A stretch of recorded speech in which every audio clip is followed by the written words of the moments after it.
This is Pet Life Radio. Let's talk pets.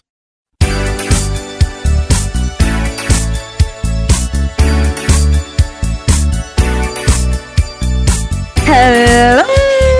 You're listening to Animal Party on Pet Life Radio. And the sun has finally come to the Vancouver, British Columbia, Canada area. And it's here to stay for a while. We got heat waves and it's just beautiful. But it makes me want to remind you all your animals need shade and shelter. Dogs and cats would not choose to go out in the heat of the day ever, really. Well, cats like to suntan. They do. They like to bask. But they need shade to get to when they get too hot. And they need water. And most dogs would rather not. Most dogs want shade all the time. Wolves and coyotes, they travel dawn and dusk primarily, and they stick to the woods. They don't really go in the open plain when it's hot and sunny and baking like a heat wave. So if you're taking your dog to the beach or the park or something like that, you've got to provide shade and water. Okay. So I want to talk a little bit about a whole bunch of new things. But before we get to the new things, I just want to say I did a show about 420, and I forgot to mention that there really isn't a drug that a vet can give your dog to purge marijuana from their system. So if your dog or cat gets a hold of it, maybe the cat licks vape liquid that contains marijuana or tobacco, or your dog eats some, let's say, maybe some weed, or maybe just marijuana cookies or edibles or something, they're in trouble. They're tiny compared to us, and they have no tolerance, and they have way more cannabis receptors in their brains. So they get super affected. So if your dog seems to have gotten into something, you got to take it to the vet right away. But they're not going to have a quick fix like they do with humans who are ODing, and they give them a little shot in the leg or now a nose spray and the person recovers. They don't have that for pets. So it's really, really serious. So just prevent it from happening. Never throw out a vape into the natural world. Always dispose of these things properly. I mean, even wildlife is getting hurt by the vapes because they have flavors and smells that attract animals. And they shouldn't be eaten. They shouldn't be ingested. They have chemicals in them. So it's very, very dangerous. So just keep everything locked up. Now, I did have an email from someone who was trying to dispute my comment about keeping weed away from dogs. And he was insisting that his old Rottweiler hound dog loved weed and would stick his nose in the bowl if allowed, and would try and steal it and would find it and would search for it. And yeah, it's true. You could have a dog who acquires affection for it, but that doesn't mean it's safe for your pets. It's really not. So avoid it. You know, that dog may have been doing it because of the reaction. A lot of times we laugh when an animal does something funny and then they do it again to get our attention. But it may also have done it because it was addicted. If the owner was addicted and the supply was constant, maybe the animal was always in a hot box room and was always a little bit high. That's not really fair. They're not choosing that. So let them go outside and skip your party. Okay, everybody? Now, let's get on to the new stuff for today. New, never before, a woman trainer, Cherie DeVoe, has won the Kentucky Derby. And the race was incredible. I mean, it does bring tears to my eyes, actually, because they were losing. They were losing so bad. They were in the back of the pack. And she was, her horse was 23 against 1 odds. So like really not likely to win, right? And she's the first time a woman has ever trained a horse that won the Kentucky Derby. And the horse is named Golden Tempo. Beautiful horse. And it came from behind. And in the last second, it won by a nose. So it's just incredible. It's incredible. You got to watch it. If you can watch it, watch it. So why is this so exciting? Well, the Derby's been going on a long time, and yet women haven't really broken the glass ceiling with it. In 1915, there was Regret won. And then in 1980, Genuine Risk won. And in 1988, Winning Colors won. Now, all those 3 horses are female horses, fillies. And that's incredible because they're competing against male horses that are bigger and stronger and supposed to be faster. And yet, 3 times, Regret, Genuine Risk, and Winning Colors, female horses won the race. So jockeys, have there ever been any jockeys? Yes, they're who paved the way. And in 1970, Diane Crump was a jockey. Later on, more recently, Rosie Naprovic. And owners who have won. Now, these are winning owners. In 1904, Rosa Hoots. In 1915, Helen Whitney. And the one you might know, Penny Chenery in 1979, because she owned Secretariat. But never before have we had a horse trained by a woman win the Derby. Woo!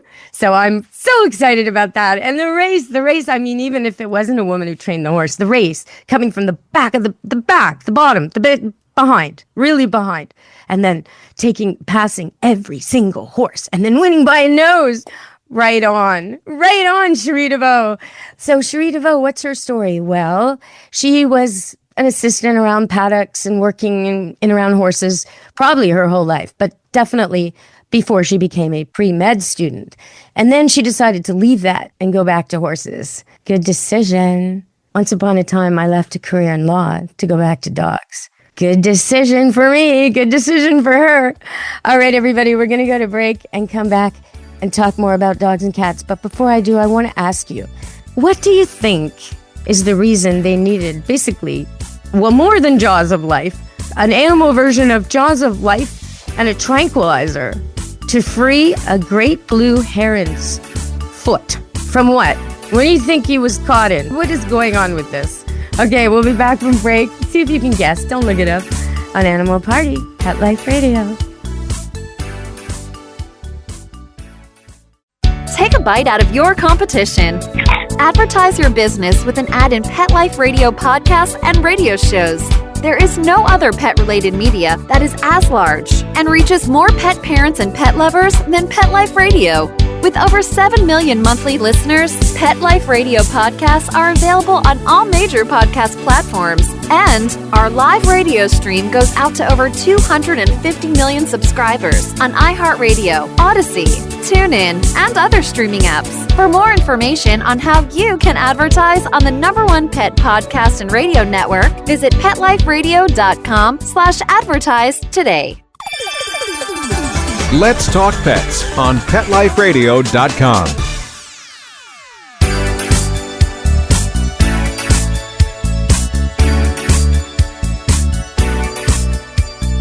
Hello! We're back on Animal Party, Pet Life Radio. Great blue heron gets his claws stuck in something, his foot, and it's an emergency. He's really stuck. So they call the authorities, and they call the vet, and they call the bird rescue people, and all this is going on. Then they have to call somebody else. Somebody else? Yes, somebody else. I can't give it away. And so finally the bird is free and the bird's okay. And an hour after this incident, the bird was standing up and doing fine, minus a bit of a toe. But what happened to this bird? What was the deal? Can you guess what the bird got its foot stuck in? Yeah, that's our riddle of the day. Okay, so moving along, I want to complain about my cats. People say cats are great mousers. Okay, yep. And when I first moved to the farm, I had 2 cats, and they weren't making a dent in the mouse situation. So I had 3. Then I rescued 2 more. I was up to 5, and that seemed to be the number here to keep it in check. That was years ago. Okay, I have a newer house now, remodeled everything. It's easier to deal with. The rats and mice are mostly way away from the house, not in the house, except for the fact that one of my cats brings them in. Okay, that's not right. They're supposed to take them out, not bring them in. So here she is, Xena. Mostly every night around 3 or 4 in the morning, she likes to grab one from somewhere and bring it in.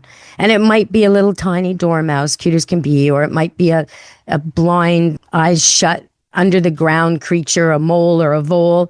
It might be a big sort of sausagey shaped rodent with big feet. She seems to be trying to show us every species that lives here. Little museum tour she's doing for us. A little guide of the biology and ecology of the neighborhood. So she's presenting me with these things. But she's now presenting them not dead, but half stunned or not even stunned. She comes in and you hear her, she growling. I don't know why she does that. And then she drops whatever it is. And usually she chases it a while and then leaves. Of course, then another cat picks up the chase. My oldest cat usually doesn't bother, just watches. But there's 2 cats that chase it around. And so now I've taken to closing my bedroom door so they don't come in at night and do this act. But sometimes I forget. And the last time she did this, she dropped the mouse in the bathroom. And then it was chased all the way down the stairs. A broom was broken trying to hit the mouse, but that didn't work. I didn't really want to hit it. Anyway, the broom broke. The mouse was running around the living room. And my poodle, Polka Dot Poodle, who is known, her real name is Polka Dot Dazzle. And she's a beautiful white poodle. She's 38 pounds, and she has little brown spots in the shape of hearts on her coat. Just gorgeous little dog. And she's about 5 now. And even though she is one of my smaller dogs, she's the only dog I have now that has ever stood up to a bear full on. And she also likes to kill mice, which is a very odd habit for a poodle, but that's what she does. She will find them in the forest, dig out a hole, and then pick up some rodent and kill it. So anyway, that's happened twice. You might think it's an anomaly. Why is she doing this? I don't know.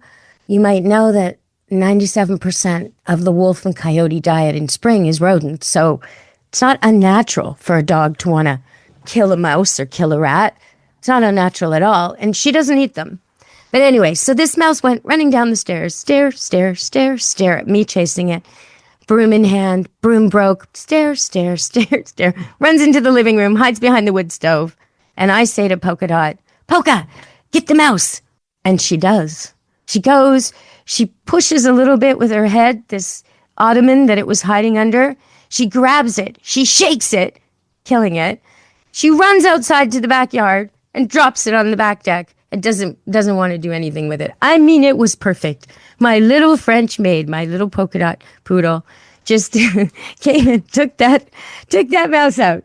So cats, I don't know. I always thought you guys were good mousers, but now I'm starting to wonder if maybe a good poodle is better. Yeah, it's a situation going on here. I'm about to get some mouse traps because I think she may have released more than one that I don't know about, and I don't like that idea. I'm sure you wouldn't either. No, I have a nice clean house. I don't want a mouse in here. I wish the cats would understand that. Leave them outside. Okay, so I'm going to remind you of our trivia question, and then we're going to spend the rest of the show answering an email I got from a very upset grandpa. Okay, so the trivia question is, what did this bird get its foot caught in? That they had to call it basically the veterinary version of Jaws of Life and use a tranquilizer and involve other animal specialists from other fields to get the foot unstuck. Yeah, okay, so that's our question. But now we're going to go to break and come back and talk about autism and pets and why this grandpa was so upset when he showed up to visit his granddaughter. Stay tuned on Animal Party Pet Life Radio.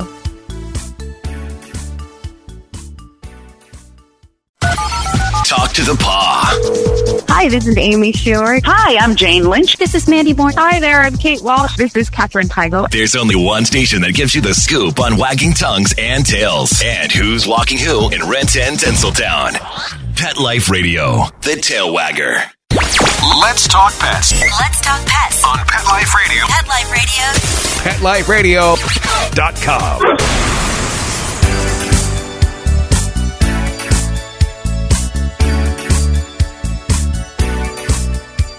Hello! We're back on Animal Party on Pet Life Radio.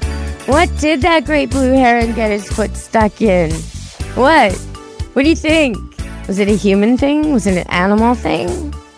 It's probably something alive because they had to call other specialists. Okay, so think about that. And I will tell you the answer before the end of the show. Okay, so this is the letter I'm going to read. And it's a really long letter, and it's written in very messy handwriting. And it's been a long time since I got a letter like this. So they took a picture of the handwritten letter and then scanned it and sent it. So the daughter sent me the letter that her dad wrote. So grandpa's writing the letter, and it says, maybe I'm wrong here, but geez Louise, I went to see my granddaughter and she had no time for me. No time at all. She was excited, and I thought she was excited to see me, but she was not excited to see me. She was excited to get in the car and go read to a dog. I told her I'd read to her. I'd read her a good story, But my daughter caused a big ruckus and wouldn't have any of it. They wouldn't even let me come along. Can you explain to me why reading to a dog beats grandpa reading to a kid?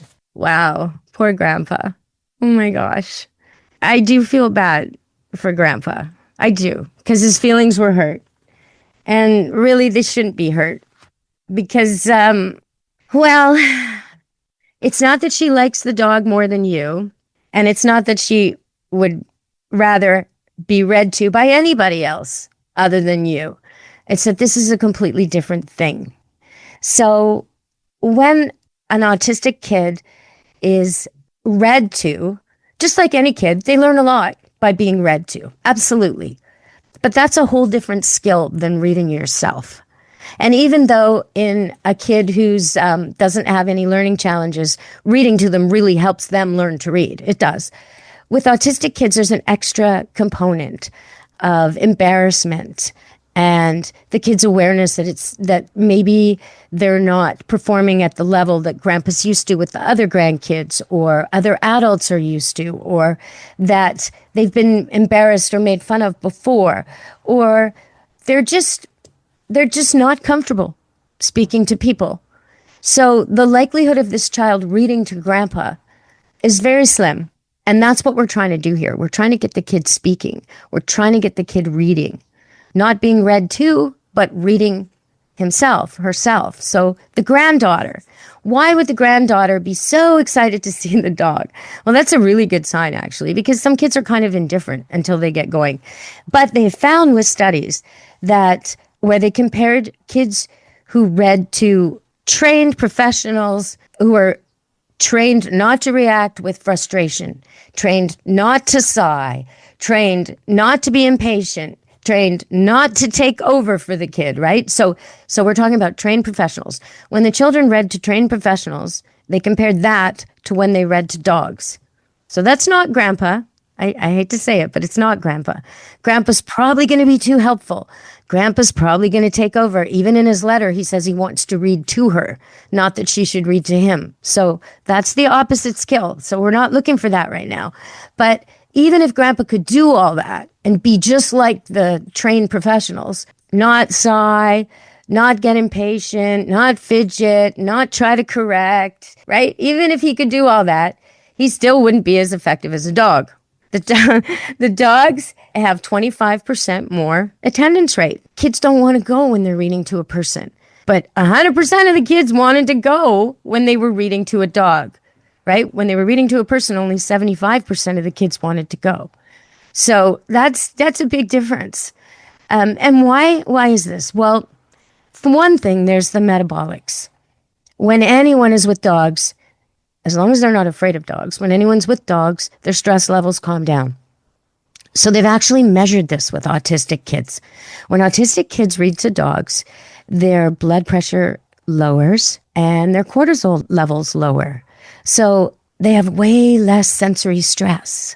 Touching the dog further helps that. And some of the kids do it automatically. Some of the kids are coached to do it and then tend to keep doing it because the dog wags his tail and the dog reacts. And again, these are trained dogs. So for children who find eye contact or complex social cues overwhelming, the dogs are offering a form of communication that's way simpler.